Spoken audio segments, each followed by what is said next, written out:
In our earlier lectures, we have discussed a general account on recombinant DNA technology in part 5.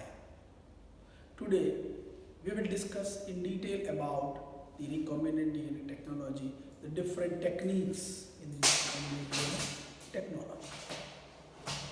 Now, generally, while discussing with the recombinant DNA technology, the following techniques are generally used: electrophoresis, restriction endonucleases, vectors, PCR, and DNA or gene sequencing.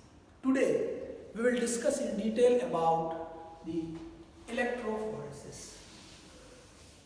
Electrophoresis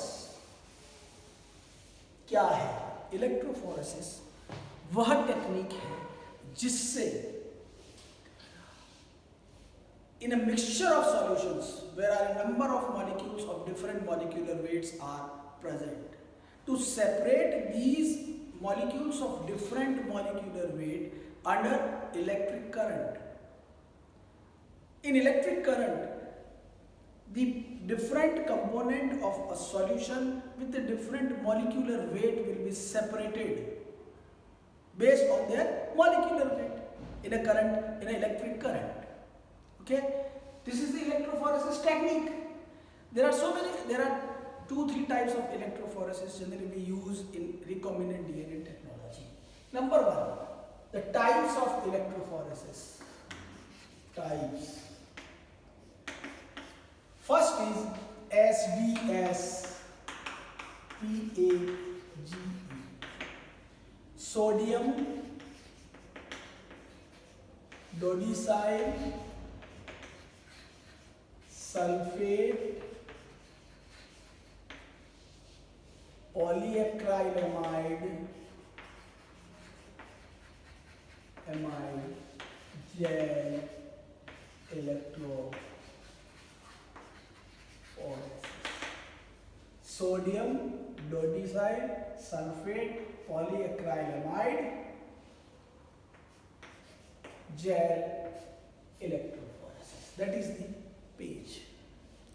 इसमें अपन SDS page, generally इसको SDS page क्यों कहते हैं? क्योंकि इसमें जो jail बनती है, जेल पॉलीएक्राइलामाइड की बनती है और सोडियम डोडेसाइल सल्फेट इसमें सारे के सारे प्रोटीन्स को नेगेटिव चार्ज देने के लिए डाला जाता है, SDS. Generally we use SDS page in the separation of proteins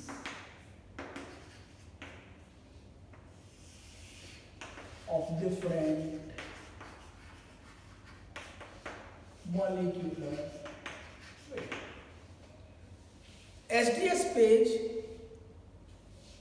जिसमें पॉलीएक्राइलामाइड जेल बनाई जाती है और जनरली ये हॉरिजॉन्टल भी हो सकता है और वर्टिकल भी हो सकता है. इलेक्ट्रोफोरेसिस हॉरिजॉन्टल इलेक्ट्रोफोरेसिस के अंदर ये होता है कि इलेक्ट्रिक करंट है वह हॉरिजॉन्टल होता है, means from left to right और right to left, whereas in vertical the electrophoresis, the flow of current from high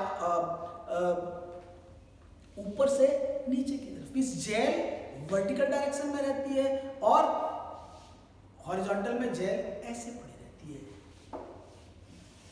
If gel is here, this is a gel, and electric current from negative to positive in this direction, then it is horizontal electrophoresis. When gel is placed in this direction and current is placed from here to here, then it is a vertical electrophoresis. Proteins को आप vertical भी कर सकते हो और horizontal भी कर सकते हो. SDS page is specially for the protein. तो पॉलीएक्राइलामाइड जेल के अंदर का पॉलीएक्रिलामाइड यूज करते हैं जेल को बनाने के लिए, बफर में डिसॉल्व करते हैं और उसके बाद जेल बनाते हैं। और उस जेल में इलेक्ट्रिक करंट है वह एक एनोड से कैथोड, एनोड से कैथोड की तरफ चलता है और करंट में प्रोटीन्स, डिफरेंट मॉलिक्यूलर वेट की प्रोटीन्स को सेपरेट किया जाता है। तो this is SDS page. SDS page में प्रोटीन्स जो डिफरेंट मॉलिक्यूलर वेट के सेपरेट किए जाते हैं, उसके बाद उन प्रोटीन का एमिनो एसिड सीक्वेंसिंग की जाती है और उसके बाद एमिनो एसिड सीक्वेंस करने के पश्चात उस प्रोटीन को आइडेंटिफाई किया जाता है कि कौन सा पर्टिकुलर प्रोटीन है with known marker proteins. Second, दूसरा जो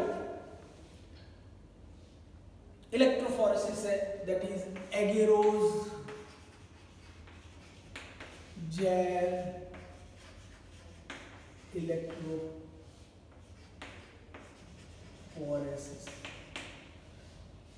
first SDS page, agarose gel electrophoresis वो इलेक्ट्रोफोरेसिस होता है जिसके अंदर अपन जेल को एगेरोज से बनाए जाते हैं। Agarose is the main component of the gel. So agarose क्या है, उसको एक बफर के अंदर, ट्रिस बफर में डिसॉल्व करके, बॉइल करके आप जेल में डालते हो तो जेल जो बनाई जाती है एगेरोज जेल इलेक्ट्रोफोरेसिस में, वो एगेरोज। और this is for separation of DNA. DNA, gene जो कुछ भी है वो एगेरोज इलेक्ट्रोफोरेसिस में सेपरेट की जाती है। थर्ड इज 2D इलेक्ट्रोफोरेसिस, जिसको अपन IEF भी कहते हैं, that is iso electro focusing, IEF। ये एक एडवांस टेक्नोलॉजी है जो कि इलेक्ट्रोफोरेसिस मींस डीएनए को सेपरेट करती है। These are the three types of basic electrophoresis. This is also called a 2D electrophoresis. Means first you separate whether it's protein or DNA with the help of a 1D electrophoresis. Then you go for the IEF or 2D electrophoresis. So these are three types of electrophoresis. अब electrophoresis का basic methodology क्या है? What is the principle of electrophoresis? Types आपको समझ में आ गई। Types है जो इलेक्ट्रोफोरेसिस के कौन कौन से हैं? एक तो एसडीएस पेज है, दूसरा एगेरोज इलेक्ट्रोफोरेसिस है जो कि हमेशा हॉरिजॉन्टली किया जाता है और उसमें एगेरोज है डाल के जेल को प्रिपेयर किया जाता है। उसके बाद आईईएफ जो आइसो इलेक्ट्रोफोकसिंग है वह उसके अंदर प्रीपेड जेल की ट्यूब्स आती है।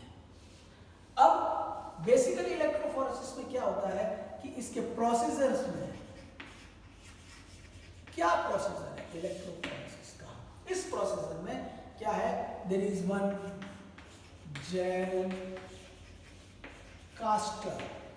जेल कास्टिंग होती है, एक छोटा सा इक्विपमेंट होता है जिसमें जेल कास्ट की जाती है, जेल को बनाई जाती है, प्रिपेयर की जाती है। दूसरा इलेक्ट्रोलाइट टैंक होता है। इसके अंदर एक टैंक होता है जिसके अंदर इलेक्ट्रोलाइट भरा जाता है जिसमें करंट चलता है। और थर्ड इज इलेक्ट्रोड्स होते हैं, नेगेटिव और पॉजिटिव। और fourth is power supply.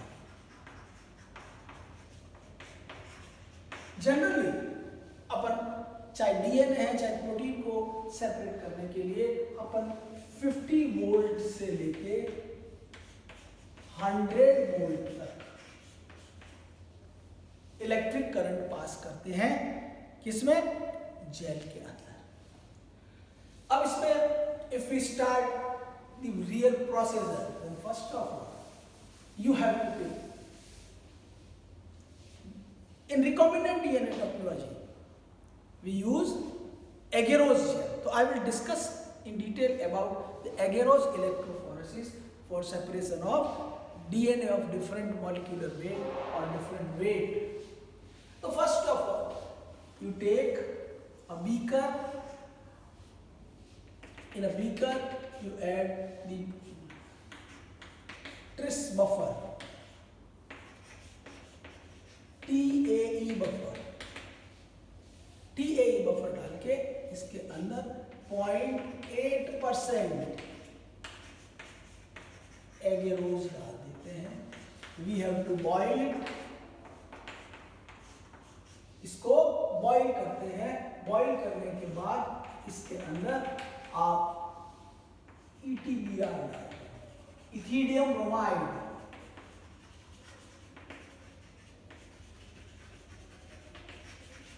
ETBR तो एगेरोज इसमें है 0.8%. कोई 0.8% बनाता है, कोई 1% बनाता है, कोई 1.5% बनाता है एगेरोज की जेल. तो depends on your requirement. ETBR 0.8% agarose and TAE buffer. Both you add after cooling. You add ethidium bromide. Ethidium bromide क्या है? ये एक फ्लोरोसेंट डाई होती है जो कि DNA के साथ अटैच हो जाती है. ethidium bromide. और ऐसे जो ही DNA के साथ ये बाइंड करता है ethidium bromide. और UV लाइट देने के बाद यहाँ जहां जहां DNA पड़ा हुआ है वहां इथीडियम ब्रोमाइड अटैच हुआ होता है उसके साथ और वो ग्लो करता है, फ्लोरोसेंस करता है यूवी लाइट में, जिससे ये पता चल जाता है कि DNA यहाँ जेल पे पड़ा हुआ है. DNA के बैंड्स जेल पे पड़े हुए हैं.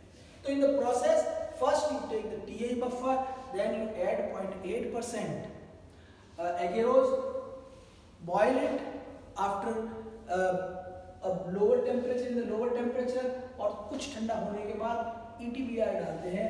ETBR डालने के बाद जेल कास्टर के अंदर ये you have to pour it. इसको एक जेल कास्टर होता है. जेल कास्टर में अंदर एक ट्रे होती है. इस ट्रे के अंदर इज द ट्रे और यहाँ पर इस ट्रे में ETBR, TAE buffer and agarose डाल के जो ये कूल होता है आफ्टर 30 मिनट्स जेल पॉलीमराइज हो जाती है. ये जेल जम जाती है और इसके साथ साथ इसके अंदर एक कोम डालते हैं. तो इस टाइप का एक कोम होता है.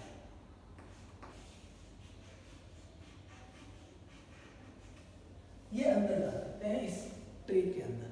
तो जो ये जमता है, जो ये पॉलीमराइज होता है, इसके अंदर वेल्स बन जाते हैं और a gel will be looking like this. इसके अंदर छोटे छोटे वेल्स बन जाते हैं. These are wells. यह जेल है जिसके अंदर छोटे छोटे वेल्स बने हुए हैं. इस जेल को आप इलेक्ट्रोलाइट टैंक के अंदर डाल दीजिए और इलेक्ट्रिक करंट सप्लाई कीजिए. For example this is the electrolyte tank. इस इलेक्ट्रोलाइट टैंक के अंदर ये एज इट इज ये जेल पड़ी हुई है. दिस इज द जेल और यहाँ पर इलेक्ट्रोलाइट भर देंगे. जेल डूब जाती है इलेक्ट्रोलाइट में एंड देन 80 वोल्ट का करंट पास करते हैं इसको, 80 वोल्ट का. तो इलेक्ट्रिक करंट इसके अंदर आता है और after 1 to 2 hours, after 1 to 2 hours क्या होता है, जो DNA है डिफरेंट मॉलिक्यूलर वेट का, डिफरेंट वेट का DNA है, वह इस जेल में यहाँ सेपरेट हो जाता है in the form of bands. Band के फॉर्म में यह DNA यहाँ से करंट पास हो रहा है. करंट पास होते क्या होता है, अलग अलग मॉलिक्यूलर वेट के DNA इसमें सेपरेट हो जाते हैं और फिर इफ यू, इस जेल को जब आप ट्रांस इल्यूमिनेटर में रखते हैं, ट्रांस जिसमें यूवी सोर्स होता है, रखते ही जो डीएनए है वह फ्लोरोसेंस करने लग जाते हैं, जिससे आपको पता चलता है कि कितने बेस पेयर के, कितने कितने मॉलिक्यूलर वेट के और बेस पेयर के टुकड़े इसके अंदर आपको सेपरेट हुए मिलेंगे। हायर मॉलिक्यूलर वेट के जो पीसेस है डीएनए के पहले ही सेपरेट हो जाते हैं। जैसे जैसे आगे बढ़ाते रहते हो लोअर मॉलिक्यूलर वेट का डीएनए अलग अलग बैंड्स में सेपरेट होता रहता है। इस प्रकार आप डीएनए को विजुअलाइज कर सकते हो बाय इलेक्ट्रोफोरेसिस। तो electrophoresis is a very important tool in recombinant DNA technology.